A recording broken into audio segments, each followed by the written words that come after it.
शाक्य आणि कोलियामध्ये सतत तंटा चालत होता। या तंट्याचं रूपांतर आता युद्धामध्ये होत होतं आणि भगवान बुद्धांनी त्यासाठी विरोध केला होता आणि विरोध करण्याच्या कारणावरून सभासदाला आपल्या संघाला विरोध केल्यामुळं त्याचं सभासदत्व तर नष्ट झालं, परंतु त्यांना देश त्याग करावा लागला आणि मग भगवान बुद्धांनी त्यामध्ये आपण बघितलं आणि आशित मुनीने जे भगवान बुद्धाचं भविष्य म्हणजे पुढचा येणारा काळ, पुढच्या वयामध्ये ते बुद्ध होणार या मार्गाकडे सिद्धार्थ गौतमाची वाटचाल सुरू झाली आणि म्हणूनच ते म्हणतात मार्ग सापडला। जरी देश त्यागाची दुःखाची गोष्ट होती, भगवान बुद्धाला आपल्या आईवडिलांपासून हे राज्याचं सुख सगळं सोडून ते बाहेर वनवासासाठी निघत होते। एक प्रकारे परिवर्तन घेणं म्हणजे घरात त्याग करणे, घरदार सर्व संपत्ती आई वडील नातं गोतं सर्वांपासून बाजूला जाणे आणि त्या काळी बाहेर निघायला नंतर आपले सगळे अंगवस्त्र काढून द्यावे लागत होते आणि जे केसरी वस्त्र आहे ते परिधान करावे लागत होते आणि अशा तऱ्हेने निघत असताना सर्व आईवडिलांना सर्व प्रजेला एका बाजूने तर दुःख झालं होतं। सिद्धार्थ गौतम युवक शुद्धोधन राजाचं त्यावेळेसचा राजाचं कार्य चालू असताना राजाचाच मुलगा ग्रहत्याग करत आहे, देश सोडून जात आहे, राजपुत्र। मग अशा वेळेस सर्वांना एका बाजूनं दुःख तर झालं होतं, परंतु त्याच्या प्रसंगी भगवंत म्हणतात मार्ग सापडला परिवर्तन आणि परिवर्तनाचा मग भगवान बुद्धाला तो काय झाला, एक प्रकारे मार्ग सापडला आणि मग त्या मार्गामुळं त्यांचा जन्मच म्हणूनच म्हटलं अशीच मुनीने एक शब्द अगोदरच वापरला होता, मुळातच त्यांचे स्वभाव गुण जागृत अवस्था होती। लहानपणीच भगवंत ध्यानाला बसले होते जांभळीच्या झाडाखाली। ह्या गोष्टी आपल्यासारखं आपण तर आपण ध्यानापासून फार दूर आहोत। आता मरणाच्या जवळ चालू तरी आपल्याला ध्यान माहीत नाही आणि ध्यानातून ते स्वभावता जागृत अवस्था होती। आणि हे वाक्य अगोदर गेलेलं आहे, तिथं ट्रेस पण जोर देऊन सांगितलं होतं की हे बघा तो पण हा भाग अधर्माचा आहे, धर्मामध्ये हा भाग येत नाही, पण हे आतून होणार आहे, आंतरक्रिया आहे आणि भगवंत तिथं आनंदित होता की मार्ग सापडला। आणि मार्ग सापडला म्हणजे कसं, या जगामध्ये दुःख आहे, प्रत्येक मानवाला दुःख आहे आणि या दुःखातून या मानव जातीची मुक्त करण्याचा जो मार्ग त्यांना संशोधन करायचं होता, वैज्ञानिक दृष्टीने त्यांना संशोधन करायचं होतं आणि म्हणून ते एक प्रकारे मार्ग सापडला म्हणाले। एक दुसरा मनुष्य काय म्हणाला असता, बल्ला हे राज्य एवढं वैभव कोण त्यागून गेलं नसतं। मग अशा हा भाग बघितला, त्यानंतर त्यांचा निरोप पण आपण बघितला आणि मेन मुद्दा आज जो वाजायचा आहे तो ग्रहत्याग मुद्द्याकडे येऊया। सिद्धार्थाने भारद्वाजाच्या हस्ते परिवर्तन घेण्याचा विचार केला आणि ह्या सर्व घटनेतून आता परिवर्तन तर घ्यायचे, पहिले आभूषण वगैरे सर्व जे अंगावरचे राजाचे जे युवकाचे जे असतात कपडे ते सगळं काढून टाकून काय करावं लागत होतं, परिवर्तन घ्यावी लागत होती आणि त्यासाठी मग सिद्धार्थ गौतमाने भारद्वाज हा त्या काळचा एक ऋषी होता आणि त्यांच्या हातून आपण दीक्षा घ्यावी, परिवर्तन घ्यावी असं त्यांना वाटलं। भारद्वाजाचा आश्रम कपिलवस्तूमध्ये होता आणि या भारद्वाजाचा आश्रम कुठं होता, कपिलवस्तूमध्ये होता। आणि तुम्हाला माहित आहे या कपिलवस्तू भगवान बुद्धाच्या राजाचं गावाचं नाव कपिलवस्तू आणि या कपिलवस्तूमध्येच हा आश्रम होता आणि कपिल मुनी फार मोठा मुनी होऊन गेला, ज्याच्यामध्ये भगवंताला बरेच काही त्यांनी सांगितलेले तत्व तत्व भगवान बुद्धाला मान्य होती. जवळपास बरंच काही त्यांच्याकडून घेतलं. अशी ही नगरीच होती.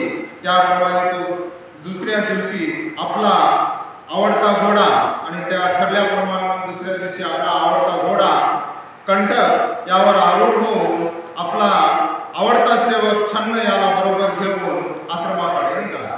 आणि मग महाराजांकडे आपण जाऊन परिवर्तन करावी हे त्यांनी ठरवल्यानंतर मग काय केलं, आपला आवडता एक घोडा होता त्यांचा कंटक आणि सेवक त्यांचा छन्न, या दोघांना घेऊन म्हणजे तिघ जण मिळून हे आता आश्रमाकडे निघाले.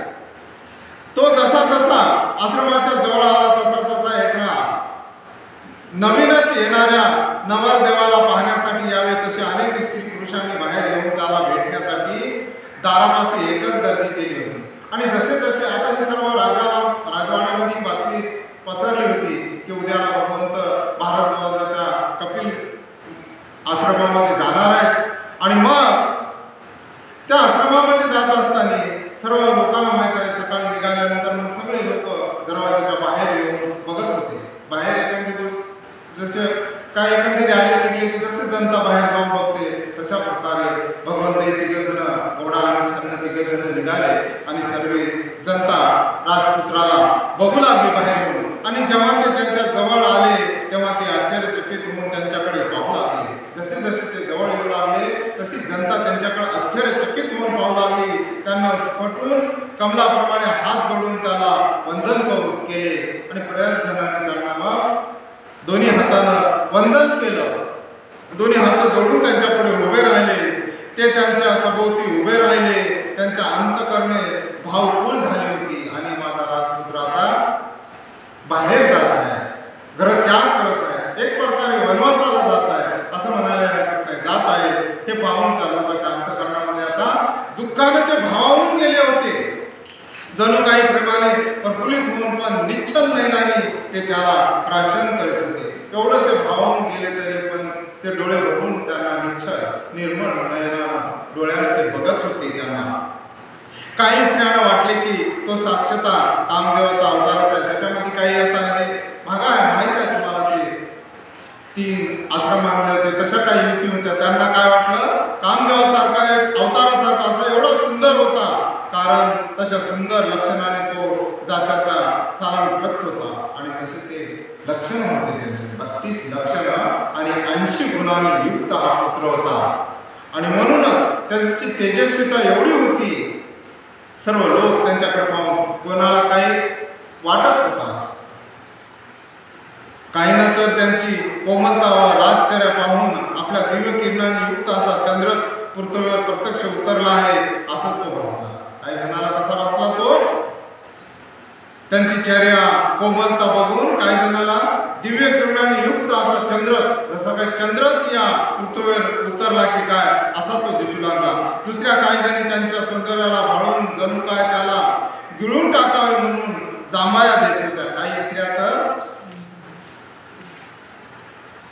काही जणांना त्यांचं सौंदर्य एवढं आवडलं, ते वासना अधीन झाल्या आणि याला काही गिळून तर आपण खाऊन तर का नाही घ्यावं असं त्यांना वाटलं. जांभया देत होत्या आणि एकमेकीकडे नजरा टाकून एक निश्वास श्वासाचा न बाहेर टाकता ते बघत होत्या. अशा प्रकारे स्त्रिया त्यांच्याकडे नजरा लावून केवळ बाहेर राहिल्या होत्या. त्यांच्या मुखातून शब्द येत नव्हता की त्यांच्या चेहऱ्यावरून स्मित येत नव्हते. अशा स्त्रिया नुसता गप्प अशा बघत होत्या. त्यांच्या मुखातून एक शब्दही निघत नव्हता, ते बोलत सुद्धा नव्हत्या, फक्त अशा हसत्या त्यांच्या चेहऱ्यावर स्मित असं दिसत होतं. परिवर्तन घेण्याच्या त्यांच्या निर्णयाचा विचार करीत दिग्मुख स्थितीत त्यांच्या भोवती त्या उभ्या राहिल्या. आणि अशा स्थितीमध्ये मग आता हे भगवंत परिवर्तन घेणार त्या स्थितीमध्ये त्या उभ्या राहिल्या. मोठ्या प्रयासाने प्रयत्नाने त्या गर्दीतून त्यांनी आपली सुटका करून घेतली आणि आश्रमाच्या दारात प्रवेश केला. आणि अशा तऱ्हेने मग त्या सर्व जनतेच्या स्त्रियांच्या, यवनी स्त्रियांच्या या सर्वांच्या गर्दीतून सिद्धार्थ गौतमाने सुटका करून घेतली आणि आश्रमाच्या दारावर येऊन पोहोचले. आपण परिवर्तन घेत असताना शुद्धधनाने व प्रजापती गौतमीने तेथे उपस्थित राहावे हे सिद्धार्थाला आवडले नाही. आणि मी आता ग्रहत्याग करणार, परिवर्तन घेणार हे सगळे विभूषण, हे कपडे वगैरे काढून टाकणार, केस कर्तन करणार आणि हे केसरी वस्त्र परिधान करणार येणार, हे बघण्यासाठी आपले वडील आणि आई प्रजापती गौतमी तिथे राहू नये.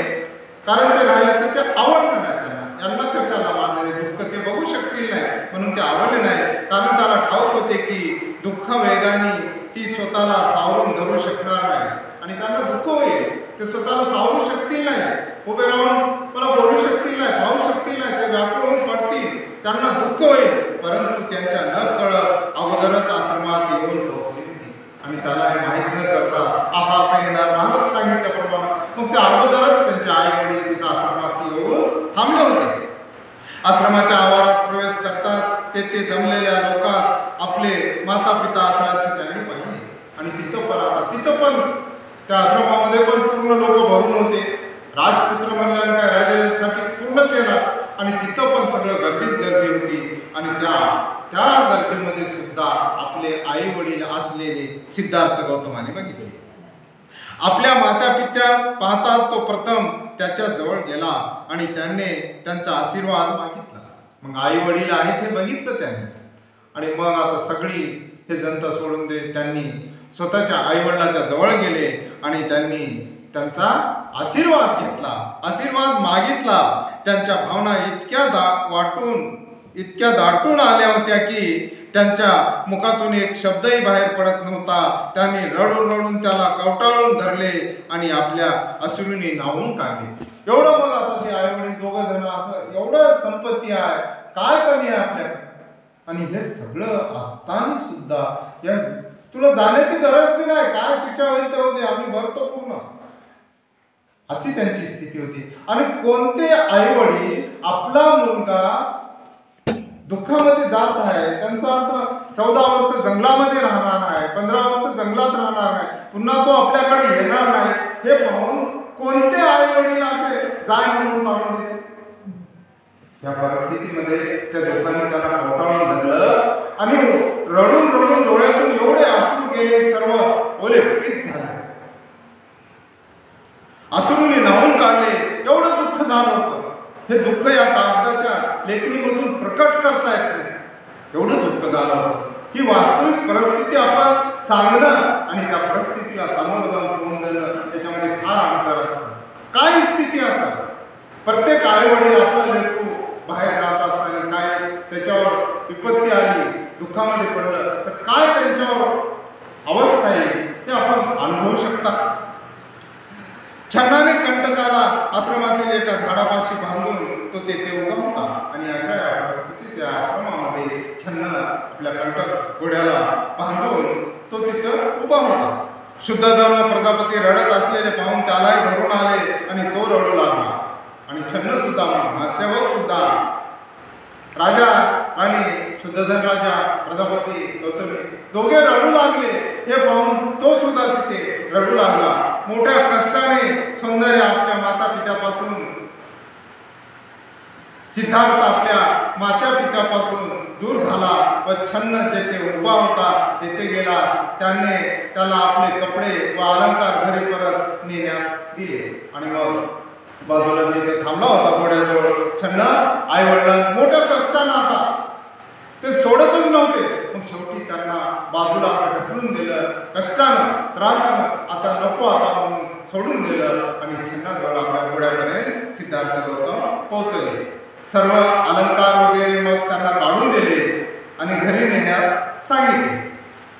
त्यांनी परिवर्तकाला आवश्यक असे आपले मुंडन करून घेतले आणि परिवाराचा घरत्याग जाण्याकरता त्यांना काय आवश्यक असते, सुरुवातीला हे मुंडन करून घ्यावं लागतं, आवश्यक होते, गरज होतं, त्यावेळेस करत होते, तसं त्यांनी केलं. त्यांचा चुलत भाऊ महानामायाने परिवाराला योग्य अशी वस्त्रे व भिक्षापात्र आणली आणि मग याच्यानंतर त्यांना परिवाराचा गृहत्याग केल्यानंतर काय करावं लागतं. त्या काळामध्ये केशरी वस्त्र घालत होते आणि भगवान बुद्धाने भिक्षू तयार केले. याच्या अगोदरची परिस्थिती आहे, भिक्षू नंतर आपण इथं करतो, पण याच्या अगोदर सुद्धा तशीच पद्धती होती. त्या काळात ऋषीमुनी हेच काम करत होते. तसं जसं होतं तसंच केलं आणि भगवंताचा भाऊ महानामा यांनी ग्रहत्याग करणाऱ्या व्यक्तीसाठी कोणते वस्त्र लागतात? केसरी वस्त्र आणले आणि एक भिक्षापात्र. याच्या पुढे आता जीवनामध्ये भिक्षा मागून खाणं होतं. एक भिक्षापात्र आणलं होतं आणि सिद्धार्थाने ते वस्त्र परिधान केले आणि भिक्षापात्र हाती घेतले. अशा प्रकारे परिव्राजकाच्या जीवनात प्रवेश करण्याची पूर्वतयारी करून सिद्धार्थ परिवर्तेची दीक्षा घेण्याकरिता भारतवर्षापाशी गेला. आणि हे सगळ्या गोष्टी झाल्यानंतर आता सिद्धार्थ गौतम हातामध्ये भिक्षापात्र, केसरी वस्त्र, डोक्यावरचे केस काढून मुंडन करून आता भगवान कुठे गेले? आपल्या भारद्वाज यांच्या जवळ गेले. भारद्वाजाने आपल्या शिष्याच्या सहाय्याने आवश्यक ती संस्कार विधी केला.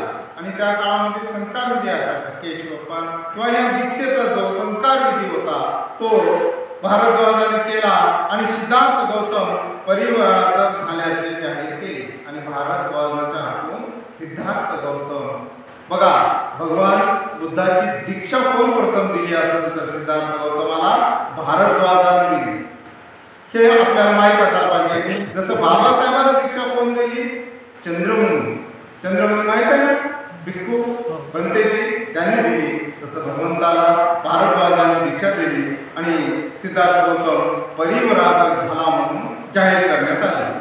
परिव्राजक घेण्याची व विलंब न लागता शाक्य राजाच्या सीमेबाहेर जाण्याची आपण शाक्य संघाच्या समोर दुहेरी प्रतिज्ञा केली असल्याचे स्मरण ठेवून परिवर्तेचा संस्कार आटोपल्यावर लगेच सिद्धार्थ आपल्या प्रवासाला निघाला. आणि जे काही त्यांनी संधी बांधली होती परिव्राजक घेण्याची व विलंब न लागता शक्यच्या जेवढं लवकर शाक्य राज्याच्या सीमेच्या बाहेर जाण्याची आपण जे शाक्य संघाच्या समोर दुहेरी ही प्रतिज्ञा केली होती, मी लगेच लवकर झाला या शक्यच्या बाहेर जाणार, या राजाच्या बाहेर जाणार आणि असल्याचे स्मरण ठेवून सगळं ध्यानात होतं. आणि परिवर्तेचा संस्कार आटोपल्याबरोबर लगेच सिद्धार्थ आपल्या प्रवासाला निघाला. परिवर्तेचा हे कार्यक्रम झाला म्हणजे दीक्षेचा एक प्रकारचा कार्यक्रम झाला आणि सिद्धार्थ गौतम बाहेर घराच्या निघाले. घराच्या तर बाहेर निघाले, शाक्याच्या राजाच्या बाहेर जाण्यासाठी मार्गस्थ झाले. जो जनसमुदाय आश्रमात जमला होता तो नेहमीपेक्षा फार मोठा होता. हमेशा प्रत्येक वेळेस याच्या अगोदर कुठल्याही कार्यक्रमाला जेवढा जनसमुदाय राजाचे याचे जनता त्यापेक्षा यावेळेस सिद्धार्थ युवराज आपल्या राजाचा मुलगा युवराज देशाचा त्याग करत आहे हे पाहण्यासाठी ओथंबून सर्व शक्य जनता आली होती तिथं कपिलवस्तूला. कारण गौतमाला परिवर्तन घ्यावाला लावणारी परिस्थितीच मोठी असाधारण. ही परिस्थितीच कशी असाधारण होती. साधारण होती का परिस्थिती? एखाद्या गरिबाला असं गेलं असलं तर त्याचा विचार करायची वाटत नव्हतं, याच्याकडे काही नाही. परंतु एवढा श्रीमंत कसल्याही गोष्टीची कमी नसताना गरजच नव्हती जाण्याची. म्हणून या परिस्थितीला असं म्हणतात साधारण स्थिती नाही, असाधारण स्थिती होती. आणि राजपुत्र आश्रमाच्या बाहेर पडतात तो जनसमुदाय त्यांच्या मागोमाग जाऊ लागला. आणि राजपुत्र काय होता? कारण कधी असा काटा गोटा असा पायाला उठलेला नव्हता. एवढं नाजूक 20-25 वर्ष एवढं सुखामध्ये घातलेले, बाहेरच्या जगाशी कधी काय संबंध आलेला नव्हता. कुठलं दुःख नावाची वस्तू त्यांना माहीत नव्हता, त्रास माहीत नव्हता. काही गोष्टी माहीत होत्या, राजामध्ये जे घडतात ते माहीत होत्या. एवढं सुख असणाऱ्या माणसाला जर घराबाहेर जावं लागत असेल दुःखाकड तर ती ही परिस्थिती असाधारण परिस्थिती असते. त्याने कपिलवस्ती सोडली आणि अनोबा नदीच्या दिशेने जाऊ लागला. कालच आपण ऐकलं. आता कोण्या नदीच्या दिशेनं? अनोबा नावाची एक नदी होती आणि कपिल वस्तू सुटली आणि अनोबा नदीच्या दिशेने जाऊ लागले. त्याने मागे वळून पाहिले तर अद्याप त्यांच्या मागोमाग येत असलेले त्यांनी पाहिले. आणि जण सगळं हजारोच्या मागे सर्व जनता त्यांच्या मागोमागच येऊ लागली. तो थांबला आणि त्या समुदायाशी उद्देशून म्हणाला. एवढा समुदाय सगळं त्याच्या मागच जाऊ लागले. तर त्यांना उद्देशून सिद्धार्थ बोलले, बंधूनो आणि भगिनीनो, तुम्ही माझ्या मागोमाग तुम्ही माझ्या मागोमाग येऊन आता माझा निर्णय तर बदलणार नाही, मग तुम्ही माझ्या मागोमाग कुठपर्यंत येणार? काय उपयोग होणार? मी शाक्य आणि पोली यांच्यामध्ये झगडा मिटविण्यात अयशस्वी ठरलो आहे. जो वाद मांडलेला होता शाक्य आणि पोली यामध्ये, त्या युद्ध मी थांबवण्यामध्ये अयशस्वी ठरलेला आहोत आणि मी त्यासाठी हे पत्करलेलं आहे. परंतु तडजोडीच्या बाजूने तुम्ही लोकमत तयार केले तर तुम्ही कदाचित यशस्वी होऊ शकाल. मी तर यशस्वी नाही झालो, पण तुम्ही इथं थांबून माझ्या मागं न येता त्यांना सुद्धा आता धीर देताय. बघा विचार कसा बदलून टाकला भगवंताने. आणि तुम्ही मागं तरी थांबून आता तरी लोकांना तयार करा याच्या विरुद्ध, लोकांचं मत या युद्धाच्या विरुद्ध तयार करा, यशस्वी होऊ शकाल. म्हणून तुम्ही परत जाण्याची कृपा करा आणि तुम्ही परत जा. हे युद्ध नाही व्हावं यासाठी जसं मी इथून जात आहे हे तुम्हाला जसं दुखवत आहे, मी जो विषय हाताळलेला युद्ध नाही व्हावं त्या प्रकारे या युद्धाला विरोध करण्यासाठी तुम्ही पुन्हा जाऊन तशी तयारी करा आणि त्या बाजूला